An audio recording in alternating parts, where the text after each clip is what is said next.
Hello all, welcome to Prashanti Pathashala. ఆలు మెంతి curry ఎలా చేసుకోవాలో వీడియోలో చూపిస్తున్నాను. చాలా బాగుంటుంది. రైస్ రోటీలోకి చాలా చాలా బాగుంటుంది. పూరీలోకి కూడా చాలా బాగుంటుంది. ఒకసారి ట్రై చేసి చూడండి. మీకు ఎలా కుదిరిందో నాకు కామెంట్ చేయండి.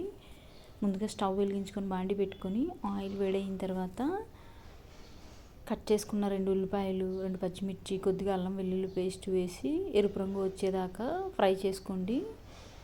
ఫ్రై చేసుకున్న తర్వాత కట్ చేసుకున్న బంగాళదుంపలను నీట్గా వాష్ చేసుకొని అవి కూడా వేసుకోండి. చాలా బాగుంటుంది కర్రీ అనేది. ఒకసారి ట్రై చేసి చూడండి. తప్పకుండా ఈ వీడియో చూస్తున్న వాళ్ళు లైక్ చేయండి, కామెంట్ చేయండి. మీరు ఇచ్చే చిన్న లైక్ మా వీడియో రీచ్ అవ్వడానికి యూజ్ అవుతుంది. మనం బంగాళదుంపలను కూడా వేసుకుంటున్నాం. ఒకసారి బాగా కలుపుకొని కొద్దిగా ఉప్పు వేసి మగ్గించుకుందాము. తొందరగా కుక్ అయిపోతాయి బంగాళదుంప ముక్కలు అనేవి. బాగా కలుపుకున్న తర్వాత కొద్దిగా ఉప్పు కళ్ళు వేస్తాను. ఈలోపు మనం ఒక మిక్సీ జార్ తీసుకొని అందులో 2 కట్ చేసుకున్న టమాటోలు, అలాగే ఇక్కడ చూపిస్తున్న విధంగా నేను కొద్దిగా క్వాంటిటీలో చేస్తున్నాను. ఎక్కువ క్వాంటిటీకి కొంచెం ఎక్కువ వేసుకోండి. ఒక ఇలాచి, లవంగా, చిన్న దాల్చిన చెక్క, టమాటో ప్యూరీ కలిపి గ్రైండ్ చేసి పెట్టుకున్నాను. మెంతికూరని ఈ విధంగా కడుక్కొని ఒలుచుకొని కట్ చేసుకొని పెట్టుకున్నాను. ఇక్కడ నేను ఒక పెద్ద కట్టను తీసుకున్నాను మెంతికూరని. బంగాళదుంప కొంచెం మగ్గిన తర్వాత మెంతికూర కూడా వేసుకొని 2 నుంచి 3 నిమిషాలు మగ్గించుకుందాము. చాలా తొందరగా అయిపోయే కర్రీ, టేస్టీ కర్రీ కూడా. పూరీలోకి అయితే అసలు, చపాతీలోకి అదర్స్ అంతే.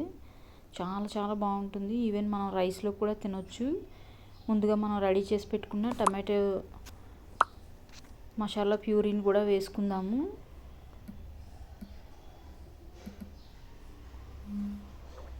బాగా కలుపుకోవాలి. వేసుకున్న తర్వాత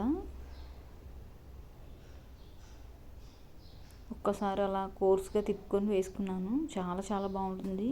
టమాటో మనకి ఇష్టం ఉంటే వేసుకోవచ్చు, లేదంటే స్కిప్ చేసేసుకోవచ్చు. గ్రేవీ కర్రీ అని వేస్తున్నాను. ఫ్రైకి అయితే అవసరం లేదు.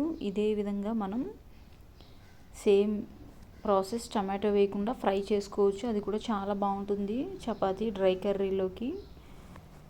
ట్రై చేసి చూడండి. మీకు ఎలా కుదిరిందో కామెంట్ చేయండి. తగినంత పసుపు, తగినంత కారం వేసుకొని ఒక 2 నిమిషాలు మూత పెట్టేద్దాము. కదపకుండా మూత తీసి బాగా కలుపుకుందాం ఒక 2 నిమిషాల తర్వాత. ఈ ఫ్రై అయితే ఈ విధంగా సరిపోతుంది. ఇంకొక 4-5 నిమిషాలు మగ్గించి కట్టేసుకోవచ్చు స్టవ్. మనకి వాటర్ వేసుకుని ఇగురు కర్రీలా చేసుకోవాలంటే కొద్దిగా వాటర్ వేసుకోవాలి. ఆల్మోస్ట్ కుక్ అయిపోయింది కదా, ఇంకొక 2-3 నిమిషాలు ఉంటే ఫ్రై కూడా అయిపోతుంది.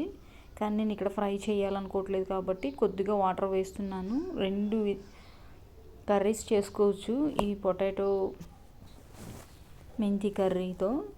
కొద్దిగా వాటర్ వేసాను, చిన్న టీ గ్లాస్తో వేసి. ఆల్రెడీ 80% ఆలు కుక్ అయిపోయింది కదా, సో కొద్దిగా వాటర్ చాలు. వేసుకొని ఒక 2 నిమిషాలు 2 నుంచి 3 నిమిషాలు కుక్ చేసి స్టవ్ ఆఫ్ చేసేసుకుంటే మనకి ఆలు మేతి కర్రీ రెడీ అయిపోతుంది. చాలా చాలా బాగుంటుంది. పిల్లలు అయితే చాలా ఇష్టంగా తింటారు. ఇప్పుడు మనం ఆలు ఫ్రై, మ్యాష్ ఆలు పొటాటో కర్రీ చేస్తుంటాం కదా, అట్లా కాకుండా ఇలా కూడా ట్రై చేయండి. చాలా బాగుంటుంది. ఫ్రై, ఇది నేను చూపిస్తున్నది ఫ్రై అన్నమాట. ముందు చూపించింది ఇగురు కర్రీ. 2 విధాలుగా కూడా చేసుకోవచ్చు. సో అందుకని 2 పోస్ట్ చేస్తున్నాను ఒకే వీడియోలో. చాలా చాలా బాగుంటుంది. ట్రై చేసి కామెంట్ పెట్టండి. Subscribe. Thank you for watching. By.